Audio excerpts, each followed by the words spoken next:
नमस्कार। आज हम मौर्य साम्राज्य की कहानी को एक अलग ही नजरिए से समझने वाले हैं।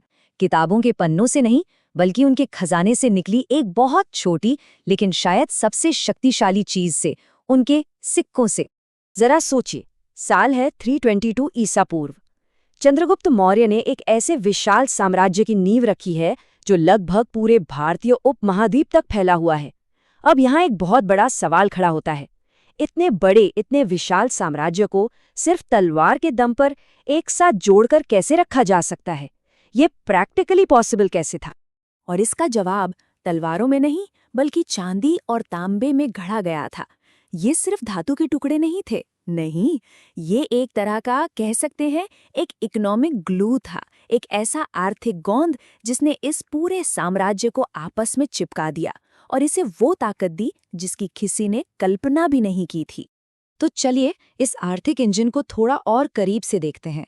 इसके एक एक पुर्जे को खोलकर समझते हैं कि आखिर धातु के इन छोटे छोटे टुकड़ों में इतनी शक्ति, इतनी ताकत आई कहाँ से? मौर्यों के सिक्के बनाने की जो तकनीक थी वो कमाल की थी। मतलब एकदम सिंपल लेकिन सुपर इफेक्टिव। इसे कहते हैं पंच मार्किंग। अब ये होता क्या है? बहुत आसान। धातु की एक चादर ली, उसे सही आकार में काटा और फिर उस पर सीधे ठप्पा यानी कि मोहर लगा दी। बस, कोई पेचीदा ढलाई का झंझट नहीं। इसका मतलब क्या हुआ? तेजी से और बहुत ही कुशलता से सिक्कों का प्रोडक्शन। लेकिन बात सिर्फ तकनीक की नहीं है। ये सिक्के सिर्फ धातु के टुकड़े नहीं थे। ये तो अपने आप में एक छोटे कैनवस की तरह थे, जिन पर कई तरह के निशान, कई प्रतीक बने हुए थे। तो आखिर इन प्रतीकों का मतलब क्या था? चलिए इस कोड को डिकोड करने की कोशिश करते हैं। और सबसे मजेदार बात पता है क्या है?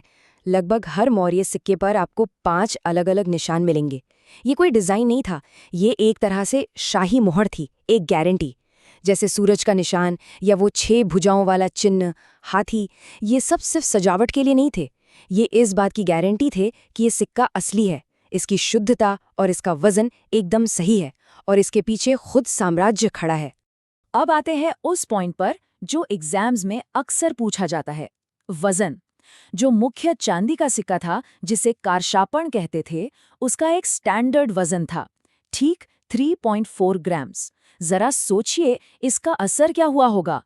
पहली बार पूरे साम्राज्य में किसी को भी सिक्के के मूल्य का अंदाजा नहीं लगाना पड़ता था। सबको पता था कि इसकी कीमत क्या है, और इसी सटीकता, इसी प्रिसिजन ने व्यापार के लिए एक भरोसे का माहौल बना दिया। मौर्यों की प्लानिंग देखिए कितनी जबरदस्त थी। उन्होंने 2 अलग अलग धातुओं का इस्तेमाल किया।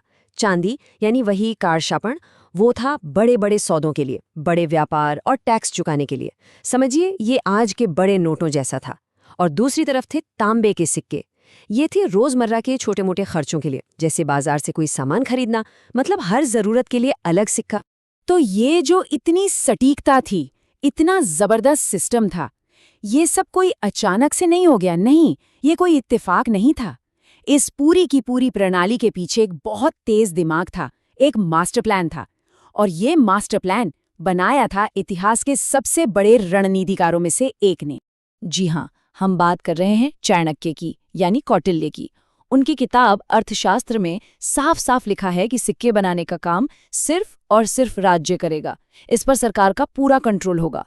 कोई भी प्राइवेट आदमी या फर्म अपने सिक्के नहीं ढाल सकता था। अगर कोई ऐसा करता तो ये एक बहुत बड़ा जुर्म माना जाता था। मतलब पैसा पूरी तरह से शाही ताकत का प्रतीक था। और कौटिल्य ने जिस इकोनॉमिक थियरी को अपनाया, उसे एक फैंसी नाम दिया गया है, बाईमेटलिज्म या द्विधातुवाद। सुनने में शायद आज ये बहुत सिंपल लगे, लेकिन उस जमाने के हिसाब से सोचिए, ये एक कमाल का, बहुत ही एडवांस्ड आइडिया था।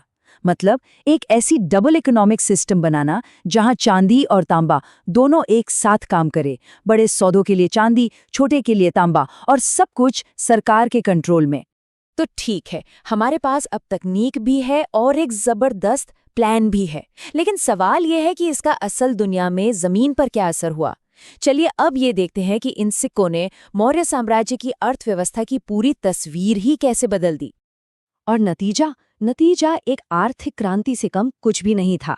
अचानक से पैसों का इस्तेमाल, मतलब करेंसी का यूज बहुत तेजी से बढ़ गया। अब क्योंकि पूरे साम्राज्य में एक ही तरह के सिक्के चलते थे तो व्यापार करना बहुत आसान हो गया। सरकार के लिए टैक्स वसूलना चुटकियों का काम हो गया।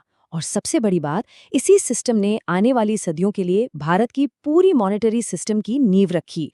इसका असर सिर्फ साम्राज्य के अंदर ही नहीं बल्कि बाहर भी हुआ। अंदर तो ये हुआ कि इन सिक्कों ने पहली बार एक सच्चे पैन इंडिया मार्केट को जन्म दिया, जहां कश्मीर से लेकर कर्नाटक तक एक ही पैसा चलता था। लेकिन साथ ही इन्होंने दुनिया के लिए भी भारत के दरवाजे खोल दिए। ईरान, सेंट्रल एशिया और ग्रीस जैसी जगहों के साथ व्यापार इसलिए बढ़ा क्योंकि मौर्यों का सिक्का अब भरोसे का दूसरा नाम बन चुका था। चलिए, अब तक हमने जो कुछ भी सीखा है उसे टेस्ट करने का समय आ गया है। खासकर वो लोग जो यूपीएससी या दूसरी सरकारी परीक्षाओं की तैयारी कर रहे हैं, उनके लिए ये समझना बहुत जरूरी है कि ये सारी जानकारी असल में सवालों की शक्ल में कैसे सामने आती है। तो ये रहा यूपीएससी प्रीलिम्स 2018 का एक सवाल है, मौर्य सिक्के बनाने के लिए इनमें से किस विधि का उपयोग किया गया था? और ऑप्शंस हैं ए डाई स्ट्राइकिंग, बी पंच मार्किंग, सी कास्टिंग या डी उत्कीर्णन। थोड़ा सोचिए, अभी हमने इस पर बात की थी। और इसका सही जवाब है ऑप्शन बी, पंच मार्किंग। याद है ना, धातु के टुकड़े पर सीधे मोहर यानी पंच लगाकर निशान बनाना। चलिए एक और सवाल देखते हैं। ये 2017 का है। मौर्य काल के ज्यादातर सिक्के किस चीज से बने होते थे? ऑप्शंस हैं ए सोना, बी तांबा और चांदी, सी कांस्य या डी लोहा। और इसका सही जवाब है ऑप्शन बी, तांबा और चांदी। याद रखिएगा, यही दो धातुएं मौर्य अर्थव्यवस्था की लाइफलाइन थीं। तो एग्जाम के लिए ये 3 बातें एकदम गांठ बांध लीजिए। पहला, इन सिक्कों का काम क्या था?